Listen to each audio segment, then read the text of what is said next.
Hello student, तो ये information है नीट के स्टूडेंट के लिए। जैसा आप सभी जानते हैं कि नीट का एप्लीकेशन फॉर्म स्टार्ट हो गया है, तो उसमें एक पॉइंट है जहां पर कोड डालना पड़ रहा है।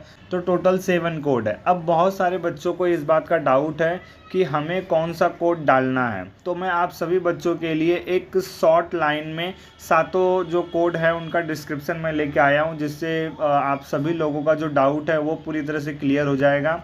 तो यहाँ पर देखिए, जो कोड 1 है, जो पहला कोड है, वो सिंपल अगर बात करें तो जो फ्रेशर स्टूडेंट हैं उनके लिए है, यानी जो अभी 2026 का 12th का एग्ज़ाम दे रहे हैं या देने जा रहे हैं उन बच्चों के लिए है। तो जो बच्चे फ्रेशर स्टूडेंट हैं वो 01 कोड को डालेंगे। अब हम बात करते हैं 02 कोड के बारे में। तो 02 कोड जो रिपीटर्स बच्चे हैं जिन्होंने 1 साल 2 साल 3 साल 4 साल की तैयारी नीट की कर रखी हुई है, तो उन रिपीटर्स बच्चों के लिए जो कोड रहता है वो 02 कोड है। तो मैक्सिमम जो बच्चे हैं वो इसी कोड को अप्लाई करेंगे।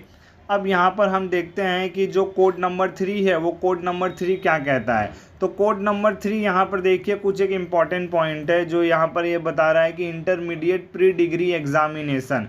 अब देखिए, ये एक फील्ड होता है जो कि कुछ कॉलेजेस के अंदर रहता है, जो प्री डिग्री एग्जामिनेशन देना पड़ता है। जो कुछ स्टेट के अंदर जो कॉलेजेस होते हैं उनके अंदर ये एग्जामिनेशन होते हैं। अब इसके अंदर आपका फिजिक्स, केमिस्ट्री, बायोलॉजी, बायोटेक्नोलॉजी, ये सारे सब्जेक्ट जो है कि इंक्लूडेड होते हैं, और उसके साथ ही साथ में इंग्लिश भी कंपलसरी रहता है। अब देखिए, यहाँ पर जो प्रैक्टिकल टेस्ट है वो भी इसके अंदर इंक्लूडेड रहते हैं। तो जो student intermediate pre degree examination दे रहे हैं उन स्टूडेंट के लिए कोड 3 है, जो कि काफ़ी रेयर है, वो बहुत ही कम स्टूडेंट के लिए कोड 3 है। अब हम बात करते हैं कोड 4 के बारे में।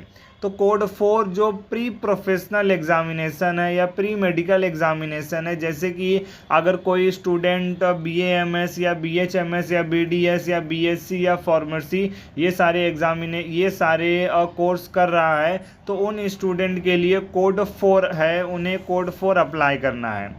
अब हम कोड 5 की बात करते हैं। तो कोड 5 उन स्टूडेंट के लिए है जिन्होंने अपना फर्स्ट ईयर कंप्लीट कर लिया है। जैसे मान लीजिए अगर आप BSc कर रहे हैं तो आपका BSc का फर्स्ट ईयर कंप्लीट हो गया है, तो फिर आप जो है कि कोड 5 का इस्तेमाल करेंगे। किसी भी कोई भी जो डिग्री कोर्स अगर आप कर रहे हैं तो उसका फर्स्ट ईयर अगर कंप्लीट हो चुका है, आप सेकेंड ईयर में एंट्री कर चुके हैं, तो फिर आपको कोड 5 अप्लाई करना है।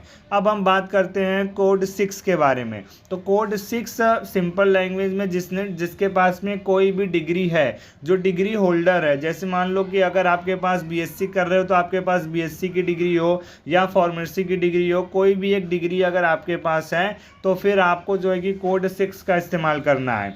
अब जो लास्ट कोड है कोड नंबर 7, वो सिंपल लैंग्वेज में फॉरेनर स्टूडेंट के लिए है, वो इंडियन स्टूडेंट के लिए नहीं है। तो कोड 7 जो है वो जो फॉरेनर स्टूडेंट है वो अप्लाई करेंगे कोड 7।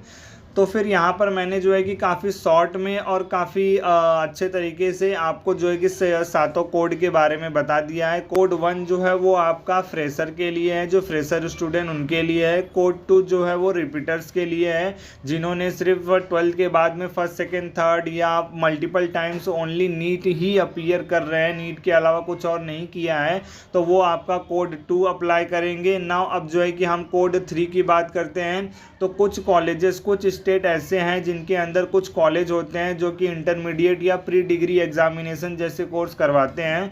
तो ऐसे स्टूडेंट अगर कोई है तो फिर वो कोड 3 को अप्लाई करें। फिर कोड 4 की अगर हम बात करें तो जो प्री प्रोफेशनल या प्री मेडिकल एग्जामिनेशन होते हैं, जैसे BAMS, BHMS, BDS, BSc या फार्मेसी, अगर आप वो कर रहे हैं तो फिर आप कोड 4 का इस्तेमाल करें।